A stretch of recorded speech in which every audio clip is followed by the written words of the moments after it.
Dear student, आज हम एक नया टॉपिक लेके आए हैं जिसका नाम है अप्लाइड बॉटनी, जिसमें हम आज देखेंगे उसके कॉन्सेप्ट और उसके ब्रांचेस को। अप्लाइड बॉटनी जो है उसको हम बोलते हैं अनुप्रयुक्त वनस्पति विज्ञान। इस विज्ञान में मौलिक या विशुद्ध वनस्पति विज्ञान का यह विकसित रूप होता है। विशुद्ध या जो बेसिक या प्योर बॉटनी है में पौधे का अध्ययन मुख्यतः उनके प्राकृतिक लक्षणों से संबंधित होता है, जबकि अनुप्रयुक्त या अप्लाइड बॉटनी में पौधे के व्यवहारिक उपयोगों से संबंधित अध्ययन किया जाता है। मतलब जो भी लाभ हम पौधों से लेते हैं, है ना, उसको जब अध्ययन करते हैं, पौधों से जो लाभ लिया जाने वाला जो भी अध्ययन है वो हमारा अप्लाइड बॉटनी कहलाता है।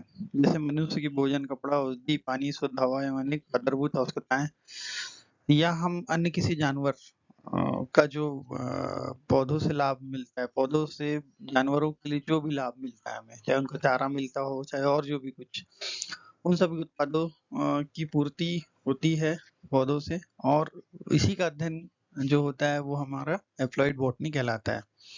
आज विश्व की जनसंख्या लगभग 8 करोड़ तक हो गई है, जिसकी दैनिक आवश्यकता पूर्ति करने के लिए पौधों की उत्पादन क्षमता बढ़ाना जरूरी हो गया है। पर्यावरण की समस्या भी दिन पर दिन बढ़ती जा रही है।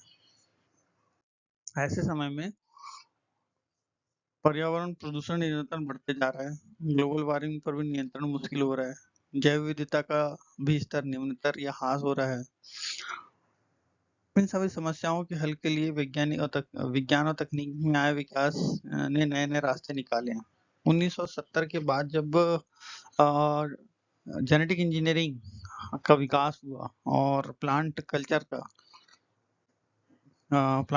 या टिश्यू कल्चर, तो नए नए ट्रांसजेनिक जीवों के विकास में मदद मिली, जिनसे फसलों का उत्पादन, प्रबंधन, गुणवत्ता सुधार इत्यादि पर निश्चित रूप से प्रभाव पड़ा है। कुछ निगेटिव भी प्रभाव पड़ा है, लेकिन पूरी कोशिश की गई है कि पॉजिटिव प्रभाव ही पड़े। सूक्ष्म जीवों के नए नए विविध तैयार किए जा रहे हैं, जो खाद्य उद्योग, औषधि उद्योग, अल्कोहल उद्योग आदि उद्योग जितने भी हैं, उसमें हम सूक्ष्म जीवों का नए नए स्ट्रेन्स बनाकर फायदा ले रहे हैं। आगे देखते हैं हम। सूक्ष्म जीवों एवं पौधों का उपयोग पर्यावरण प्रदूषण के नियंत्रण में भी हो रहा है, और उससे निश्चित रूप से प्रदूषण कम किया जा रहा है। हम पर्यावरण का जो सुधार करते हैं, है ना, तो उसके लिए हम उसको बोलते हैं फाइटो रिमेडिएशन। अनुप्रयुक्त वनस्पति विज्ञान, जिसको हम एप्लाइड बॉटनी भी कहते हैं, का प्रारंभ एग्रोनॉमी से माना जा सकता है। मतलब बहुत सारी प्लांट साइंस ऐसी है जो कि डायरेक्ट एप्लाइड बॉटनी से रिलेटेड है। जैसे कि हॉर्टिकल्चर है, फ्लोरिकल्चर है आदि, बहुत सारी। फ्लोरिकल्चर में पुष्प का अध्ययन किया जाता है कि कैसे अधिक से अधिक उत्पादन। अभी कृषि जो है सबसे प्रमुख रूप से बहुत पुरातन काल से चली आ रही है, जो पौधों के एप्लाइड बॉटनी से संबंधित है। तो एग्रोनॉमी, एग्रीकल्चर, ये सभी जो है एप्लाइड बॉटनी से रिलेट करती है। और उनकी उपज बढ़ाने के लिए हमने बहुत सारे प्रयास किए हैं पुरातन काल से आज तक के। अभी मतलब कुछ ही समय में ड्रिप इरिगेशन, पॉली हाउस, जैव उर्वरक और कंप्यूटर आदि आधारित कृषि इत्यादि द्वारा भी कृषि में निरंतर प्रगति हो रही है। अनुप्रयुक्त वनस्पति विज्ञान की प्रमुख शाखा उनके आगे शाखाएं आगे की स्लाइड में है। देखेंगे अपन और उनके महत्व को भी समझने की कोशिश करेंगे। अब देखते हैं दूसरा जो पॉइंट है हमारा, हेडिंग है, साइड हेडिंग कहना चाहिए अप्लाइड बॉटनी का। एक तो हमने इंट्रोडक्शन अभी देखा, अब देखते हैं हम प्लांट के मेन ब्रांचेस जो हैं, main branches of applied botany जो है उसको हम देखते हैं। तो एग्रोनॉमी जैसे लिखा हुआ है, जानते हैं, अभी एग्रोनॉमी अभी डिस्कस कर रहे थे अपन। Application of plant sciences to crop production, मतलब प्लांट साइंस का उपयोग क्रॉप प्रोडक्शन के लिए करना। कृषि विज्ञान फसल उत्पादन में पादप विज्ञान का अनुप्रयोग को बोला गया है। अर्बोरी कल्चर जो है वो ट्रीज के कल्चर प्रोपोगेशन पर आधारित है। ठीक है, तो ट्री का कल्चर और प्रोपोगेशन हम यदि जिससे कर सकते हैं उसको हम साइंस जो बोलते हैं उस साइंस को तो आर्बोरिकल्चर बोलते हैं। एस्ट्रोबॉटनी में प्लांट्स का अध्ययन जो है वो स्पेस में जो प्लांट का अध्ययन होगा उसको हम बोलते हैं astrobotany. Biotechnology use a plants to synthesize products. Biotechnology, it means the technology used for the beneficial of the uh, humanity with the help of living being. It means both the things are there. Biotechnology का उपयोग मतलब technology का उपयोग biological world में किया जाकर हम जो भी चीज फायदेमंद उत्पाद बनाते हैं, जो भी चीज करते हैं वो सब बायोटेक्नोलॉजी के अंतर्गत आता है। डेंटोलॉजी वुडी प्लांट्स का अध्ययन करते हैं। इसमें वुडी प्लांट है, श्रब है, ट्री है, लियानाज है आदि, इनका उपयोग हम डेंड्रोलॉजी में करते हैं। इकोनॉमिक बॉटनी अपना एप्लाइड बॉटनी का सबसे प्रमुख हिस्सा कहा जा सकता है। एप्लाइड बॉटनी में इकोनॉमिक बॉटनी जो होती है, मतलब जितना भी इकोनॉमिक हमें प्राप्ति होती है, इकोनॉमिक प्राप्त होता है, इकोनॉमी प्राप्त होती है, वह सब जो प्लांट के द्वारा जो हो रही है उसको हम इकोनॉमिक बॉटनी के अंतर्गत लेते हैं। तो इस means all the benefits we are getting from the plants, we are consider it into economic botany। तो ये है। दूसरा इथनोबॉटनी। इथनोबॉटनी प्लांट और पीपल का जो रिलेशनशिप है एक दूसरे का, उसके अध्ययन को हम जो है वो इथनोबॉटनी के अंतर्गत करते हैं। तो इथनोबॉटनी में दो प्रकार की है, एब्स्ट्रैक्ट इथनोबॉटनी और एक कॉन्क्रीट इथनोबॉटनी। अब यहाँ पर जो है एब्स्ट्रैक्ट का तो हमारा जो रिलेशनशिप है केवल जानकारी के पर्पज से, लेकिन जो कॉन्क्रीट इथनोबॉटनी है उसमें हम बहुत सारा रिलेशनशिप देखते हैं प्लांट का पीपल के साथ जो है वो। उसके बाद है फॉरेस्ट्री। फॉरेस्ट्री मतलब फॉरेस्ट के मैनेजमेंट और रिलेटेड स्टडी जो करते हैं तो फॉरेस्ट्री कहलाती है। तो फॉरेस्ट्री में वानिकी हिंदी में कहते हैं उसको।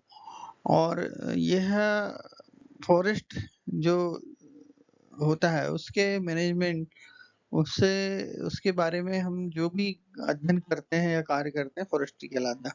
हॉर्टिकल्चर मतलब गार्डन, या ये कहना चाहिए फल उत्पादन या बागवानी या जो भी चीज इससे रिलेटेड है हॉर्टिकल्चर से संबंधित होती है। हॉर्टिकल्चर में आगे जाके हम देखते हैं फ्लोरिकल्चर भी होता है, फूलों के संबंध में जो कार्य होता है।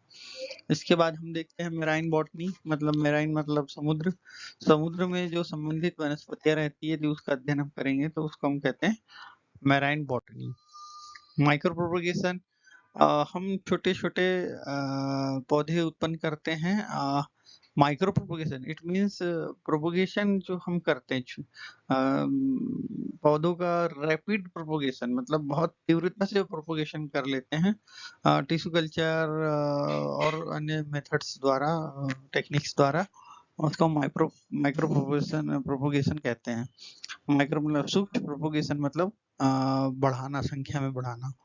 तो बड़ी तेजी से हम बढ़ा के उसको हम अपने लाभ के लिए उपयोग कर सकते हैं। Farming, genetics farming. Farming genetics engineering का उपयोग करके फार्मास्यूटिकल्स में जो भी हम फायदा लेते हैं या जो भी उत्पाद बना पाते हैं या जो भी चीज दवाइयों से संबंधित होती है उसका हम यहाँ पर अध्ययन करते हैं। प्लांट्स के द्वारा जो प्राप्त औषधि हैं उनके बारे में विभिन्न एक्सट्रैक्शन करके हम उसको निकाल लेते हैं और उपयोग करते हैं हमारी दवाइयाँ बनाने में। इसके बाद प्लांट ब्रीडिंग है। प्लांट ब्रीडिंग का ही यहाँ अलग से लिख दिया, लेकिन एक्चुअली ये माइक्रो प्रोपगेशन प्लांट ब्रीडिंग लगभग मिलता जुलता ब्रांचेस है, फील्ड है। और यहाँ जो डिजायरेबल जेनेटिक कैरेक्टरिस्टिक्स ब्रीडिंग करवा के तैयार करते हैं और फिर उसी को माइक्रो प्रोपगेट करते हैं। जो हमने उत्पादित कर लिया है नया स्ट्रेन या नया प्लांट, उसको ही हम ज्यादा प्रोपोगेट करते हैं, माइक्रो प्रोपगेशन के द्वारा उसको संख्या में बढ़ाते हैं। आगे देखते हैं और क्या है प्लांट पैथोलॉजी। फाइटोपैथोलॉजी कहते हैं जिसमें कि प्लांट में जो डिसीजेस हो रही है उसके बारे में हम जो अध्ययन करते हैं, दवाइयाँ करते हैं, उपचार करते हैं, वो सभी। प्लांट प्रोपगेशन विभिन्न प्रकार के जो उनके प्रोपोग्यूल्स हैं, मतलब जिनसे कि नया पौधा बन सकता है ना? चाहे वो सीड हो, bulk tuber, cutting, grafting etcetera, layering आदि जितनी भी चीजें हैं वो सब प्लांट प्रोपगेशन के अध्ययन करते हैं। ये भी एक अप्लाइड बॉटनी का एक ब्रांच है। इसके बाद पोमोलॉजी जो फ्रूट एंड नट्स के बारे में जो अध्ययन किया जाता है। Seed technology it is very important. अभी शुरुआत हुई है जब भी इसकी, सबसे बड़ा इम्पोर्टेंट रोल प्ले कर रहा है, क्योंकि सीड टेक्नोलॉजी के विकास से बड़ी तेजी से हम प्रोपोगेशन कर पा रहे हैं। So seed technology is the science dealing with methods to improve physical and genetical characteristics of seed. Seed को अध्ययन करना बहुत जरूरी है ताकि हम उसको अच्छे से प्रोपोगेट कर सकें। तो इस तरह से देखते हैं हम, अप्लाइड बॉटनी बहुत बड़ा एक विज्ञान है जो कि हमको वनस्पति विज्ञान में पढ़ने को मिलता है।